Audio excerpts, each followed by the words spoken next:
नमस्कार and welcome to JAC board वाला। मैं हूं आकाश सेन और आज इस वीडियो में हम लोग क्लास 8 का हिस्ट्री का हर साल आने वाले प्रश्न पर बात करने वाले हैं। वैसे हर वो प्रश्न जो एग्जाम में बहुत बार पूछा गया है या एग्जाम की दृष्टि से बहुत ज़्यादा जरूरी है, हम लोग उन सभी प्रश्नों पर बात करने वाले हैं। वैसे ये वीडियो नंबर 1 है, इसके लिए मैं 1-2 और वीडियो बनाऊंगा, ठीक है, जिसमें आप लोगों का पूरा जो है प्रश्न को बता दूंगा, ठीक है। तो आप लोग बने रहिए प्रश्न संख्या 1 के साथ। प्रश्न संख्या 1 हम लोगों को बोला जा रहा है कि भारतीय राष्ट्रीय अभिलेखागार की स्थापना कब की गई। तो भारतीय राष्ट्रीय अभिलेखागार की स्थापना, देखिए हर एक के लिए 4-4 ऑप्शन है, ठीक है। आप लोगों को बस मैं आंसर को बता रहा हूँ, ऑप्शन को नहीं बता रहा हूँ, ठीक है, नहीं तो फिर ऑप्शन को बताने के चक्कर में बहुत बड़ा वीडियो बन जाएगा। इसका आंसर हो जाएगा 1891 ईस्वी को, ठीक है। 1891 ईस्वी को भारतीय राष्ट्रीय अभिलेखागार की स्थापना की गई थी। दूसरा प्रश्न पर बात करें तो दूसरा प्रश्न हम लोगों से पूछा जा रहा है कि जेम्स मिल कहाँ का निवासी था। तो जेम्स मिल जो थे वो स्कॉटलैंड के निवासी थे, ठीक है। आगे यदि बात करें प्रश्न संख्या 3 को, तो जिसमें हम लोगों को पूछा जा रहा है कि रॉबर्ट क्लाइव ने भारत का नक्शा तैयार करने की जिम्मेदारी किसे सौंपी थी। तो रॉबर्ट क्लाइव ने भारत का नक्शा बनाने का जिम्मेदारी जो है वो जेम्स रेनेल को सौंपा था, ठीक है। आगे यदि बात करें प्रश्न संख्या 4 पर, जिसमें हम लोगों से पूछा जा रहा है कि अभिलेखों को सुंदर ढंग से लिखने वाले को क्या कहा जाता था। तो उसको कहा जाता था खुशनवीस, ठीक है, खुशनवीस कहा जाता था।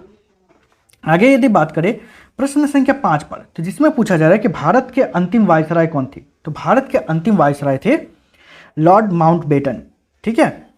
प्रश्न संख्या यदि 6 पर बात करें तो प्रश्न संख्या 6 हम लोगों से पूछा जा रहा है कि अंग्रेजों द्वारा स्थापित भारतीय राष्ट्रीय अभिलेखागार कहाँ बनाया गया था। तो कहाँ पर बनाया गया था, तो इसका आंसर हो जाएगा आप लोगों का कोलकाता में बनाया गया था, ठीक है। आगे यदि प्रश्न पर बात करें हम लोग, तो प्रश्न संख्या 7, जिसमें हम लोगों से पूछा जा रहा है कि स्वतंत्रता प्राप्ति के बाद भारत की प्रथम जनगणना कब की गई थी। यदि स्वतंत्रता प्राप्ति के बाद यदि बात करें तो भारत में 1951 को जो है पहला जनगणना किया गया था, ठीक है। प्रश्न संख्या यदि 9 पर बात करें तो जिसमें हम लोगों से पूछा जा रहा है कि भारत के प्रथम वायसराय कौन थे। तो भारत के प्रथम वायसराय थे लॉर्ड डलहौजी, ठीक है। प्रश्न संख्या 9 पर यदि बात करें तो प्रश्न संख्या 9 हम लोगों से पूछा जा रहा है कि विश्व का पहला अधिक जनसंख्या वाला देश कौन सा है। तो यदि 2011 के अनुसार यदि बात करें तो 2011 के अनुसार चीन है। परंतु यदि आप लोगों को प्रश्न इस प्रकार का दे कि वर्तमान समय में सबसे अधिक जनसंख्या वाला देश कौन सा है, तो वर्तमान समय में भारत हो जाएगा, ठीक है। लेकिन यहाँ पर विश्व का पहला अधिक जनसंख्या वाला देश का बात कर रहा है जनगणना 2011 के अनुसार, इसीलिए इसका आंसर हो जाएगा चीन, ठीक है। आगे हम लोग प्रश्न पर बात करते हैं, ठीक है। प्रश्न है कि किस मुगल शासक की मृत्यु के पश्चात मुगल साम्राज्य कमजोर होता चला गया। तो इसका आंसर हो जाएगा आप लोगों का औरंगजेब, ठीक है। औरंगजेब की मृत्यु के पश्चात मुगल साम्राज्य जो है धीरे धीरे कमजोर होता चला गया। देखिए अगला प्रश्न पर यदि बात करें तो अगला प्रश्न है हम लोगों का कि मुगल केंद्रीय सत्ता के कमजोर होने का क्या परिणाम हुआ। तो इसका परिणाम हुआ आप लोगों का उपयुक्त सभी। अब उपयुक्त सभी में क्या क्या आता है, तो मुगल सूबेदार और बड़े जमींदार ने अपनी अपनी क्षेत्रीय सत्ता कायम कर ली थी, ठीक है। यूरोपीय कंपनियों की राजनीतिक महत्वाकांक्षा बढ़ने लगी थी, बिल्कुल सही है। और कंपनियां राजनीतिक मामलों में हस्तक्षेप करने लगी थी, ठीक है। देखिए सिंपल शब्द में यदि बात करें तो जब भी इस टाइप का आप लोगों का आंसर दे इनमें से सभी, तो ज्यादातर संभावना है, ठीक है, 90% संभावना है कि वही आंसर होगा, ठीक है। देखिए आगे यदि हम लोग बात करें प्रश्न पर, तो जिसमें बताया जा रहा है कि अंग्रेजों के भारत आने के पूर्व और कौन सी यूरोपीय शक्तियां भारत आ चुकी थी। तो अंग्रेजों का भारत आने से पहले जो है पुर्तगाली और डच लोग जो थे वो भारत आ चुके थे, ठीक है। आगे यदि प्रश्न पर यदि हम लोग बात करें तो जिसमें हम लोगों को पूछा जा रहा है कि ब्रिटिश ईस्ट इंडिया कंपनी की स्थापना कब की गई थी। तो ब्रिटिश ईस्ट इंडिया कंपनी का स्थापना किया गया था 31 दिसंबर 1600 ईस्वी को, ठीक है। प्रश्न संख्या यदि 5 पर बात करें तो जिसमें हम लोगों से पूछा जा रहा है कि ब्रिटिश ईस्ट इंडिया कंपनी को इंग्लैंड की महारानी की ओर से कौन सा विशेषाधिकार सौंपा गया था। तो यदि ब्रिटिश ईस्ट इंडिया कंपनी की तरफ से यदि बात करें तो विशेषाधिकार जो सौंपा गया था वो था उपयुक्त सभी। अब बोलोगे सर उपयुक्त सभी क्या क्या है, तो पहला तो है पूर्व में व्यापार करने का विशेष अधिकार, दूसरा समुद्र पार जाकर नए देशों की खोज करने और व्यापार करने का अधिकार दिया था। उसके बाद चार्टर के अनुसार कोई भी अन्य कंपनी इस कंपनी से प्रतिस्पर्धा नहीं कर सकती थी, ठीक है। तो इसका भी हो जाएगा उपयुक्त सभी। आगे यदि प्रश्न पर बात करें, प्रश्न संख्या 6 पर, जिसमें पूछा जा रहा है हम लोगों को कि कौन सी यूरोपीय कंपनी भारत में व्यापार के साथ ही साथ विशाल साम्राज्य खड़ा करने में कायम रही। तो इसका आंसर हो जाएगा आप लोगों का ब्रिटिश। ठीक है।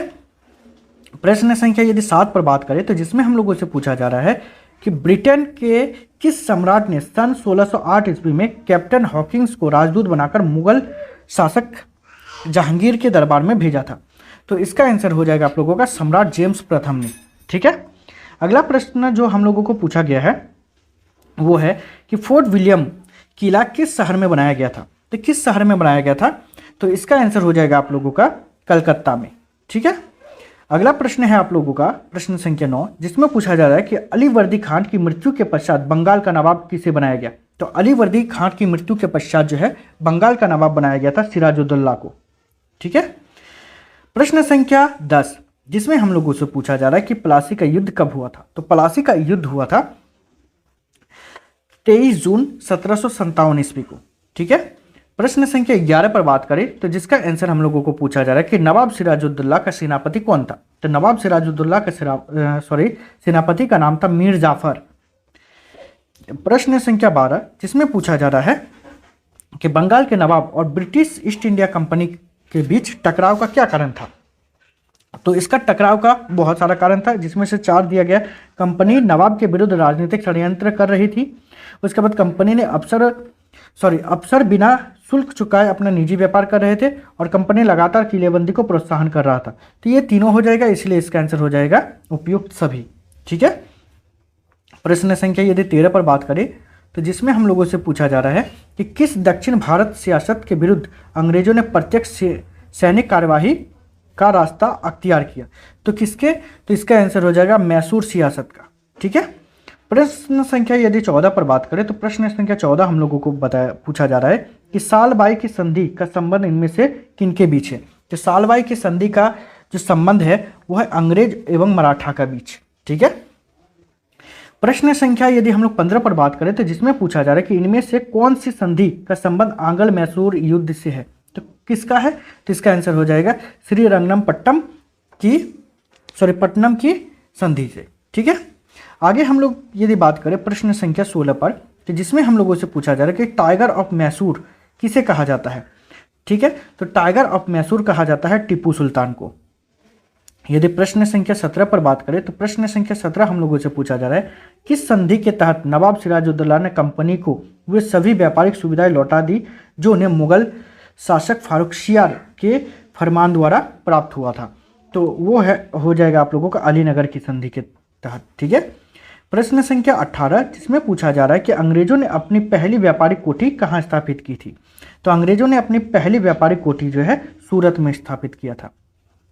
प्रश्न संख्या 19, जिसमें हम लोगों से पूछा जा रहा है कि किस मुगल शासक ने पुर्तगालियों से क्रोधित होकर उन्हें बंगाल से बाहर कर दिया था। तो इसका आंसर हो जाएगा आप लोगों का शाहजहां ने। ठीक है। आगे यदि बात करें, तो इसमें हम लोगों को प्रश्न संख्या 20, जिसमें पूछा जा रहा है कि किस संधि के द्वारा मुगल सम्राट ने ब्रिटिश ईस्ट इंडिया कंपनी को बंगाल सूबे का दीवान नियुक्त किया था। ठीक है। तो इसका आंसर हो जाएगा आप लोगों का इलाहाबाद की संधि के तहत। ठीक है। आगे हम लोग यदि प्रश्न संख्या 21 पर बात करें, तो जिसमें पूछा जा रहा है कि अंग्रेजों एवं मराठों के बीच कुल कितने युद्ध हुए थे। तो अंग्रेजों और मराठों के बीच कुल मिलाकर के 3 युद्ध हुआ था। ठीक है। प्रश्न संख्या 22, जिसमें हम लोगों से पूछा जा रहा है कि इनमें से किस गवर्नर जनरल ने सर्वोच्चता का दावा की नीति की शुरुआत की थी। तो इसका आंसर हो जाएगा आप लोगों का लॉर्ड हेस्टिंग्स ने। प्रश्न संख्या यदि 23 पर बात करें, तो 23 हम लोगों से पूछा जा रहा है कि सहायक संधि की नीति इसमें से किस गवर्नर जनरल के द्वारा लाई गई थी। तो इसका आंसर हो जाएगा आप लोगों का लॉर्ड वेलजी ने, या वेलेजी ने बोल सकते हो। ठीक है। वेलेजली होगा इसका आंसर। ठीक है। प्रश्न संख्या यदि 24 पर बात करें, तो जिसमें हम लोगों से पूछा जा रहा है कि अंग्रेजों को बंगाल में सीमित क्षेत्र में व्यापार की इजाज़त किसने दी थी। तो बंगाल में सीमित क्षेत्र पर व्यापार का इजाज़त शाहजहां ने ही दिया था। ठीक है। प्रश्न संख्या यदि 25 पर बात करें, तो जिसमें पूछा जा रहा है कि डलहौजी की राज्य हड़प की नीति का पहला शिकार कौन बना। तो पहला शिकार बना था सतारा। ठीक है। देखिए, ऐसे ही और भी यदि आप लोगों को वीडियोस चाहिए तो चैनल को सब्सक्राइब कीजिएगा, और मेरा मोटिवेशन लेवल को बढ़ाने के लिए अपना फ्रेंड के साथ शेयर जरूर कीजिएगा। ठीक है। तो इस वीडियो में इतना ही, मिलते हैं नेक्स्ट वीडियो में, तब तक के लिए बाय, थैंक यू।